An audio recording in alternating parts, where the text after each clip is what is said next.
अस्सलामुअलैकुम। Rising time में एक और नई वीडियो लेकर आपसे भी खिदमत में हाजिर हुई हूँ। और आज मैं अपने गार्डन में जैसे कि वीडियोस बनाती हूँ मैं अपने गार्डन के हवाले से और हर नई नई चीज़ें लेकर आती हूँ। तो आज मैं पुदीने के फ़ायदे और पुदीने की कुछ ट्रिक्स आपके साथ लेकर आई हूँ। अपने घर में पुदीना किस तरह से लगाया जा सकता है, इसके साथ ही पुदीने के क्या क्या फ़ायदे और हर घर में इसका होना क्यों ज़रूरी है, और किसी भी घर में इसको लगाया जा सकता है और बहुत ही आसानी के साथ। तो इस वीडियो को मुकम्मल देखिए ताकि आप अपनी ये मालूमात जो मैं आपको शेयर करने जा रही हूँ ये अपने तक नहीं दूसरों तक भी पहुँचा सकें। उम्मीद है आप सब खैरियत से होंगे। अगर आप मेरे चैनल पर नए हैं तो जल्दी से राइजिंग टाइम को सब्सक्राइब करके बेल आइकन को दबा दें ताकि आने वाली इस तरह की तमाम यूजफुल वीडियोस आपको नोटिफिकेशन में सबसे पहले मिलती रहे।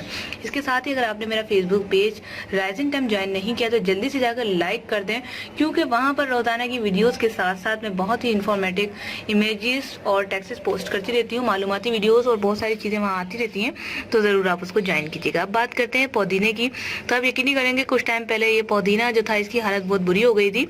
सर्दियाँ खत्म हुई थी और गर्मियाँ स्टार्ट हो गई थी, जिसकी वजह से ये सिर्फ और सिर्फ डंडियां ही रह गई थी। लेकिन आज आप देख सकते हैं कि किस कदर खूबसूरती के साथ जो है ये बहुत ही प्यारा चमकदार पत्तों के साथ ही नए नए पत्ते निकल रहे हैं। इनका कलर देखिए कितना डार्क ग्रीन है और कितना प्यारा लग रहा है। तो ये इसका रीज़न क्या है और ये कैसे फूल इसके निकले, आई मीन पत्ते निकले। एक तो मुझे फूलों की बड़ी याद आती है, वीडियोस में अक्सर फूल करती रहती हूँ। तो इसके पत्ते जो है इस कदर कितने खूबसूरत कैसे बने। तो अगर आपका कोई सीज़न ऑफ हो रहा है और आपकी सिर्फ डंडियाँ रह गई हैं, डंडियों से मुराद ये है कि मैं कोशिश करती हूँ यहाँ पर आपको दिखाने की। थोड़े पत्ते हट जाते तो थोड़ा जगह दीजिएगा प्लीज़। पत्ते भी कभी कभी बातें करते हैं, ऐसी बात नहीं है। यहाँ कोशिश कर रही हूँ, ये देख सकते हैं आप, ये डंडियाँ नज़र आ रही हैं आपको सख्त वाली अकड़ी हुई, ठीक है। ये अंदर ये डंडियाँ जो हैं क्या करती हैं कि आप जब इसको केयर करते हैं, केयर के साथ साथ जो है आप इसकी केयर के साथ साथ आप इसके सारे जब पत्ते निकाल लेते हैं और सीज़न चेंज होता है तो आपकी पुदीना जो है वो बिल्कुल अकड़ जाता है और बिल्कुल मतलब जैसे कह सकते हैं कि आप सूखा हुआ पुदीना बन जाता है। इसको तरोताज़ा रखने के लिए आपने क्या करना है कि इसकी जितनी भी डंडियाँ है ना, बेसिक से नहीं कहीं ना वो सारी उखाड़ दें। आपने सिंपली इसके ऊपर से डंडियाँ काट देनी है। मैंने भी ऐसा किया, क्योंकि क्या होता है जो सूखी डंडियाँ होती है ना, हम जिसको प्रोटीन देते हैं, पानी देते हैं, विटामिन देते हैं, जो भी हम देते हैं इसको पानी के अंदर, जो भी हमारे हाइड्रोजन वगैरह होता है हम इसको देते हैं, तो वो सूखी डंडियों में जाकर जज्ब हो जाता है और वो आगे नए फूल खिलने नहीं देता। तो उसके लिए आपने पुरानी डंडियों को काटना बहुत ज़रूरी है। ये आप जो है महीने में 2 महीने में ऐसा ज़रूर किया करें। और याद रखें, इसको उतारने का तरीका ये है कि आपने इसको जड़ से कभी नहीं खींचना।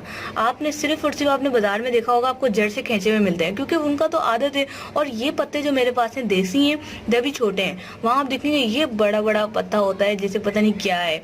तो वो बड़े पत्ते जो होते हैं वो फार्मी होते हैं, उनका टेस्ट इतना अच्छा नहीं होता जितना ये अच्छा रहता है। अगर वीडियो के अंदर खुशबू सुनाई जाती तो मैं इसकी आपको खुशबू सुनाती, आप हैरान हो जाते हैं। अब चले इसके फायदे की तरफ चलते हैं। बहुत बातें हो गई और इसका लगाने का तरीका आपको मैं बता दूं कि अगर आप पुदीना लगाने के शौकीन हैं तो कहीं से भी देसी, ये जैसे मेरा देसी है, आप आ जाइएगा सिंध में आके मुझसे ले लें। ये तो आपने देसी जो है इसकी एक डंडी जो है इस तरह करके आपने ले लेनी है, किसी से जड़ के समेत 3-4 डंडियां जड़ के समेत ले लें। और उसके बाद आपने जो है अपना खाली गमला लेना है, कोई इस तरह खाली गमला ले लें, मिट्टी उसकी अच्छी हो, गोबर वगैरह उसके अंदर डाला वो अच्छी मिट्टी हो, और वो जो है आप उसके अंदर 3 या 4 ऐसे लगा दें डंडियाँ। जैसे आप डंडियाँ लगाएंगे इंशाल्लाह ताला कुछ दिनों के अंदर ये जब जड़ें पकड़ लेंगी तो बहुत अच्छे तरीके से आपका जो है सारा गमला जो है बिल्कुल बन जाएगा।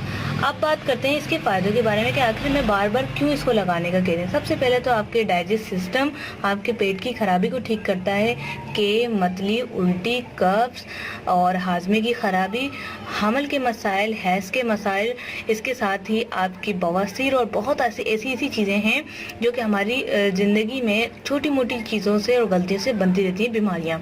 अब अगर शिद्दत अख्तियार कर गई हैं या नहीं करें, फॉर एग्जाम्पल अगर आपको दिल के मसाइल हैं, आपके जिस्म में चर्बी है, कोलेस्ट्रॉल बढ़ा हुआ है, कोई भी मसाइल हो, ये पुदीने की चटनी आप इस्तेमाल करें। पुदीने को ऐसे ही खाएं, पुदीने का जूस पिएं, पुदीने को बॉयल करके पिएं, आपके ये सारे मसाइल ख़त्म हो जाएंगे।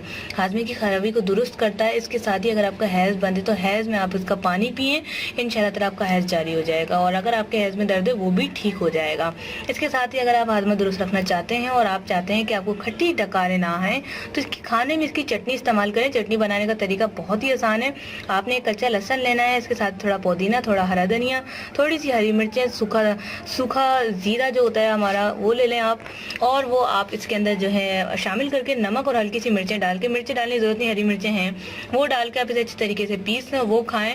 इतनी कमाल की चटनी बनती है, मेरी मदर बनाती है वो हमारे लिए, उनसे मैंने सीखी है। तो आप वो बनाएं, इंशाल्लाह ताला आपको जो है कोलेस्ट्रॉल भी कंट्रोल होगा, हाजमे की खराबी दुरुस्त होगी और आपका हाजमा जो है बहुत अच्छा होगा। अगर किसी को भूख नहीं लगती तो वो भी चटनी का इस्तेमाल करें, इंशाल्लाह ताला बहुत जल्दी भूख लगेगी। अगर डाइट प्लान करना चाहते हैं तो सुबह नहार में उसका पानी बॉयल करके ठंडा करके पिए, इंशाल्लाह ताला डाइट प्लान में बहुत फायदा देता है, बहुत फायदा देता है, क्या बताऊँ कितना फायदा देता है। चलें ठीक है, उम्मीद है आज की वीडियो आपको पसंद आई होगी। इसके फायदे अगर बताने लगी तो वीडियो बहुत लंबी हो जाएगी। अपना बहुत सारा ख्याल रखिएगा। Thanks for watching.